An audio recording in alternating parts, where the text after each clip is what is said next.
If you were a brand new owner of a Toyota, maybe a new Honda, maybe you should have looked at one other vehicle instead. Let's get into it now. Everybody start gaining the trust of brands like Toyota because they create really reliable vehicles. Honda, also they've had some ups and downs. They've had some problems with CVTs as well as oil and fuel dilution in their 1.5 liter turbo engines, but things are changing. There's a new boy on the block and you're definitely going to want to check it out because I'm shocked when people buy these and they haven't actually looked at this other vehicle, which is a Mazda CX-5. All-wheel drive, get the Skyactiv G, which basically essentially is Mazda's little way of saying, hey, we know how to build a better engine and it's reliable. Now, Mazda's not perfect, and if you look 15, 20 years ago, some of them rusted like they were going out of style, but Mazda has been creating some very reliable vehicles lately.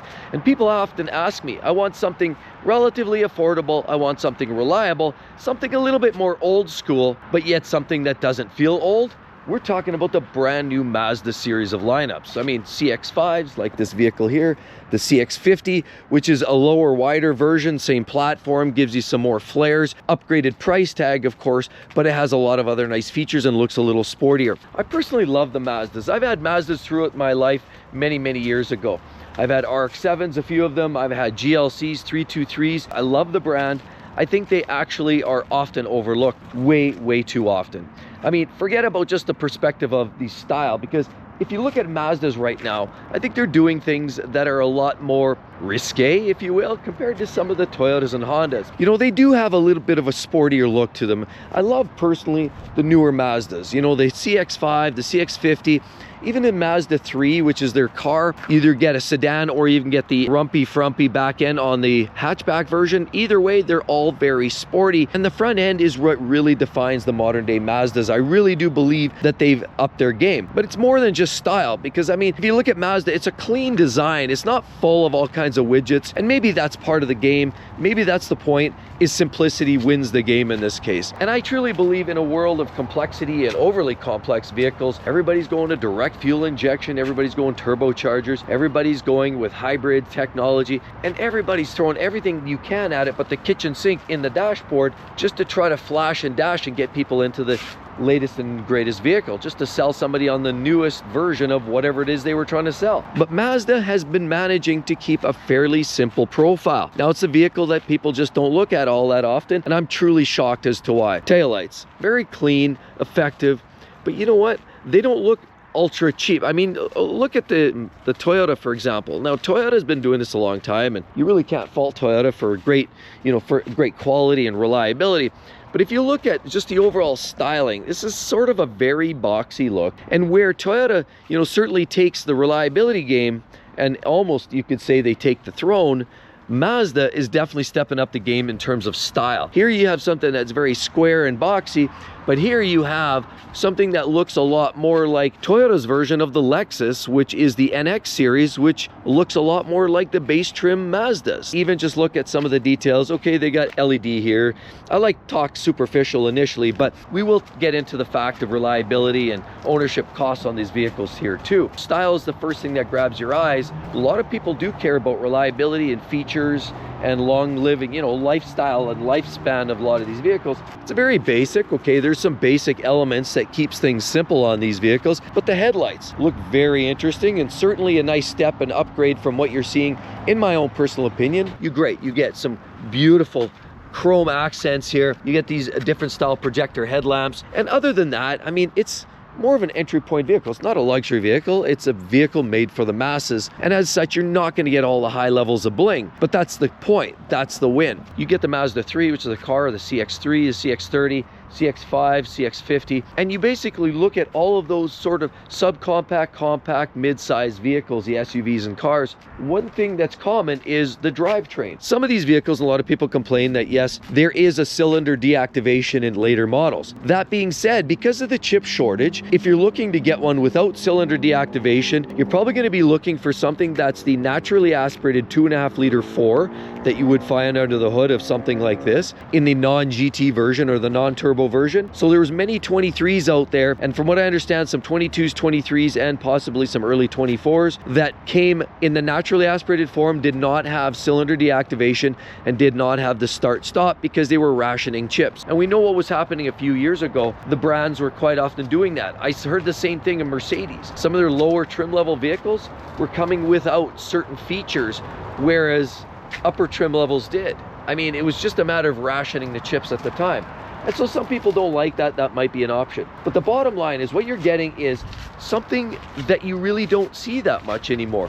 When you're looking at vehicles like Toyotas, which they have the wonderful ECVT, their version of the CVT transmission, which offers a planetary gear system, a much more durable system, but it's still a little bit ho-hum and still a little bit boring and tends to drone along a little bit. The ECVT system in the Toyota is a little bit more durable than when you're looking at in the Hondas. Hondas also have, in many of their vehicles, a lot of their smaller vehicles use a CVT system. Nissan, unfortunately, has a reputation for the Jatco problems and some of the reliability because the ECVT systems in the Toyota are durable. The regular CVT, not so much in here. Even Subaru has had some problems as well with the chain and the clutch pickup and some timing with some of their drive systems. So the CVT in general seems to be one of those, when you've got it, you've got it, and when you don't, you don't. It's sort of a hit and miss from what I can see, and a lot of the brands just don't seem to have it totally dialed in yet. But what's wrong with it? Automatic torque converter, automatic transmission. Car manufacturers have been using it for years, and Mazda's doing the same thing here. See, this is something that's lost in a lot of those smaller subcompact and compact SUVs from Toyota and Honda. Mazda decides, no,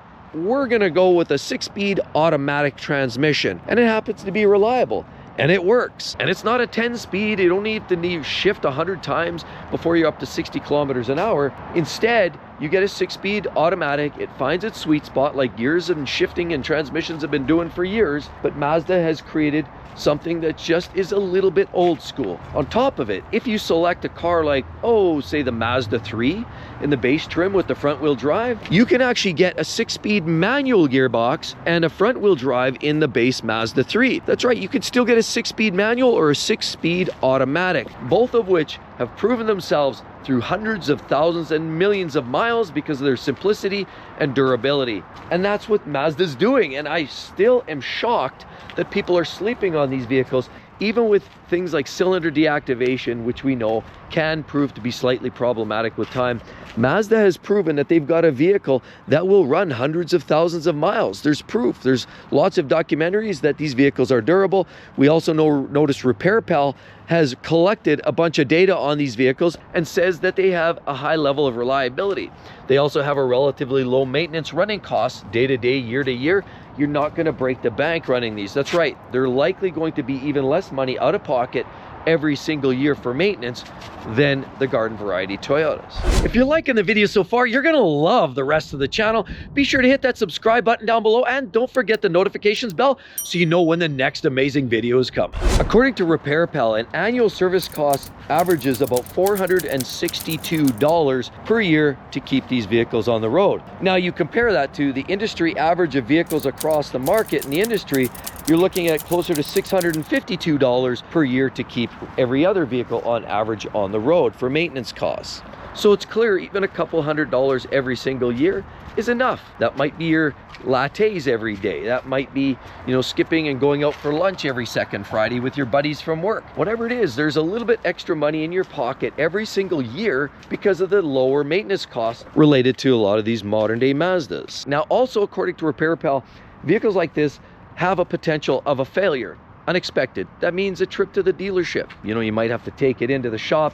Something wasn't working right, a glitch, a gremlin, some kind of problem with these vehicles. And they say about 0.4 times a year. So in other words, you're probably getting through almost 3 years of driving before you have some kind of unexpected breakdown for your Mazda. 1 in 10 vehicles may be considered more of a major failure. Major as in catastrophic, roadside shutdown. maybe something isn't working right, but more significant, it might add up to more costs. Now that number varies, and across the industry that might vary anywhere from 8% up to about 15%. And if you're talking about vehicles like Range Rovers, you might see more significant numbers of repairs closer to that 15 to 20% being of significance. Now the beauty with these, you can get a few different engines. Go about a decade ago or so, you can get a base engine that was a 2-liter 4-cylinder naturally aspirated. Later, around 2017, you could also get into a 2.5-liter naturally aspirated 4-cylinder Sky Active G technology.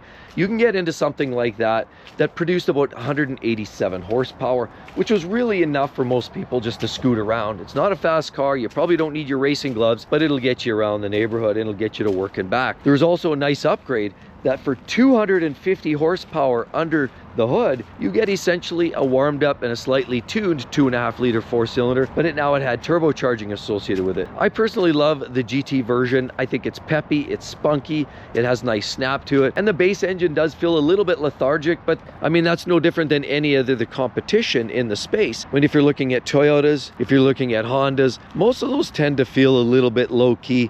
Most of those are lacking a little bit of that true accelerative thrust that you get when you're trying to merge onto the big freeway on the highway or what have you. These vehicles are not made for big acceleration. This isn't a McLaren. These vehicles are commuter vehicles, so the expectation is they get you to work and back as effectively, reliably, and cost effectively as possible. Toyota's been doing that for years, so has Honda. But Mazda's one that many people just overlook. Toyota has always been and continues to be a very reliable brand, and I'd still put them in fairly high regard overall. But Mazda is just one that I'm actually shocked that more people aren't getting on board with the Mazdas. I personally think they're a better looking vehicle.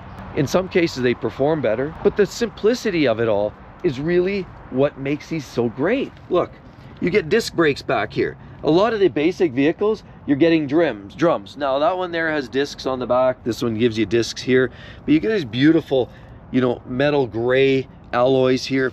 You get lots of plastic cladding, which actually matters when you're on rough roads. I mean, vehicles like this, you're gonna get these painted areas that are gonna absolutely get destroyed from rocks, but you get nice areas that you know the vehicle is going to take a lot of the rough conditions.